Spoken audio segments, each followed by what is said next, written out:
Bienvenue dans cette nouvelle édition du Morning News. Au sommaire de l'actualité, une révision qui n'est pas du goût de l'opposition au Mali, celle de la Constitution. Le chef de l'État, Ibrahim Boubacar Keïta, souhaite concrétiser son projet de révision constitutionnelle au cours du mois de juin 2019. Au Sénégal, il ne fait pas l'unanimité. Il s'agit du nouveau ministre de l'Enseignement supérieur et de la Recherche, Cheikh Oumar Anne. On lui reproche notamment sa gestion du centre des œuvres universitaires de Dakar. Et puis, manque d'impartialité de la justice, bâillonnement médiatique et corruption, autant d'éléments que dénonce l'essai politique du juriste béninois Erasmé Raoul Glé-Soukbé. L'auteur retrace des événements majeurs sociopolitiques du pays. Au Mali, après l'échec de 2017, le chef de l'État, Ibrahim Boubacar Keïta, tente à nouveau une révision constitutionnelle. Son projet consiste à mettre en place un Sénat et une Cour des comptes.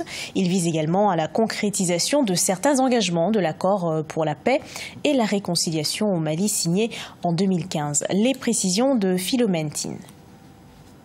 Le président malien Ibrahim Boubacar Keïta souhaite exécuter son projet de révision constitutionnelle courant juin 2019. Un projet qui prévoit entre autres la mise en place de conseils régionaux dans les 10 régions du Mali, dont 2 nouvellement créées au nord, et la création d'un Sénat représentatif des territoires.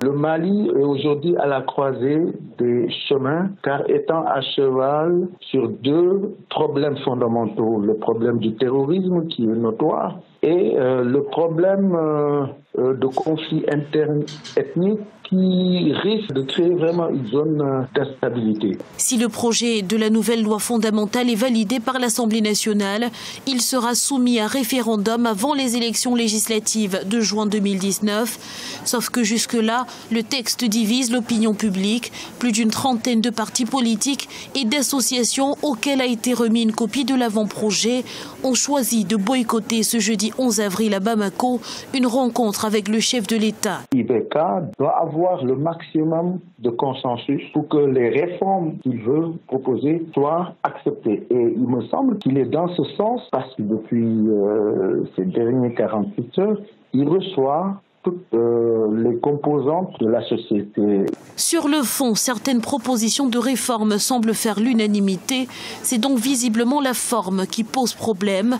L'opposition malienne insiste sur la nécessité d'établir au préalable un dialogue politique national afin d'aboutir à un document consensuel. Sera-t-elle entendue? Rien n'est moins sûr. Pour l'heure, le processus de révision de la Constitution se poursuit. Un sujet de Philomène Tine commenté par Graziella Tchakounte. État des lieux du processus de Kimberley ce 10 et 11 avril entre les pays de l'Afrique centrale. Ces producteurs de diamants ont examiné les défis et les obstacles inhérents à l'exploitation et trafic de diamants produits dans la région. Principal défi, la lutte contre le trafic illégal. Reportage de notre correspondant Jacques Amboka.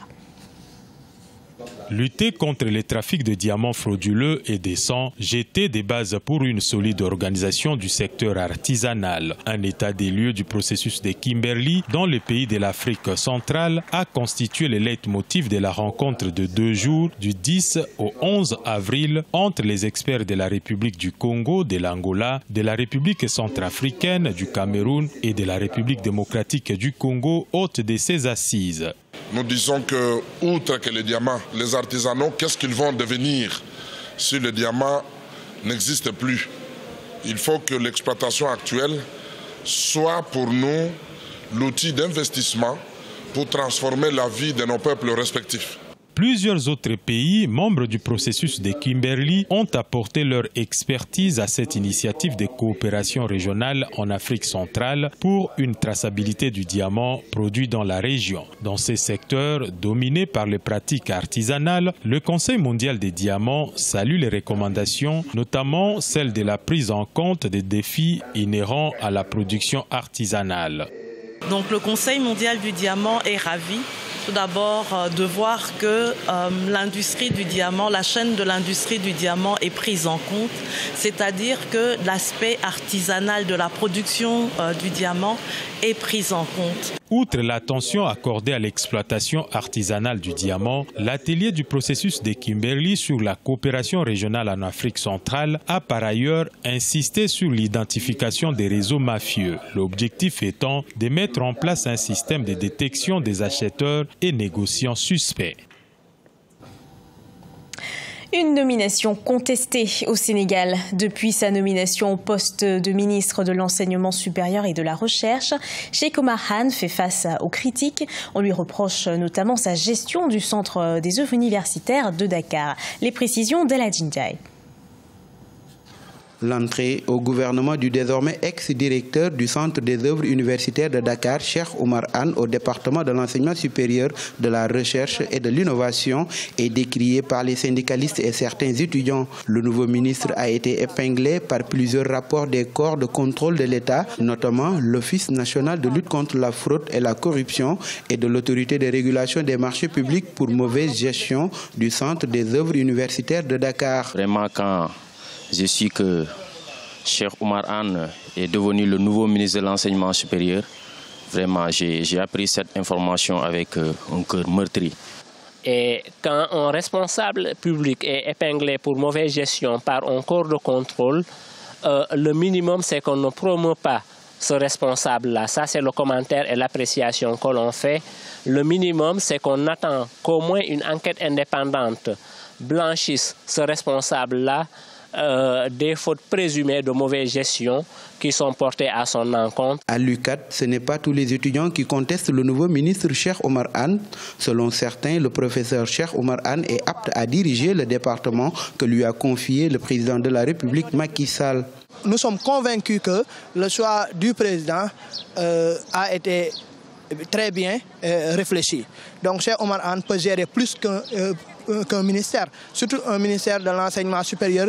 Le nouveau ministre de l'Enseignement supérieur doit désormais faire face aux différentes revendications, que ce soit l'achèvement de toutes les infrastructures universitaires, le financement adéquat de la recherche, le recrutement d'au moins 500 enseignants-chercheurs par an et l'augmentation des budgets des universités. Bénin, une démocratie à rude épreuve. Ce premier essai du juriste Erasme Raoul Glessougbe retrace les événements majeurs sociopolitiques du Bénin et leur influence sur la jeune démocratie béninoise. L'auteur dénonce notamment le manque d'impartialité de la justice et le bâillonnement de la presse locale. Les précisions dans ce reportage de notre correspondant, Lev Timou. Les événements qui ont marqué la vie démocratique au Bénin sont passés en revue à travers l'ouvrage intitulé « Bénin, une démocratie à rude épreuve ». En 268 pages, cet essai sociopolitique évalue la démocratie au Bénin et en Afrique.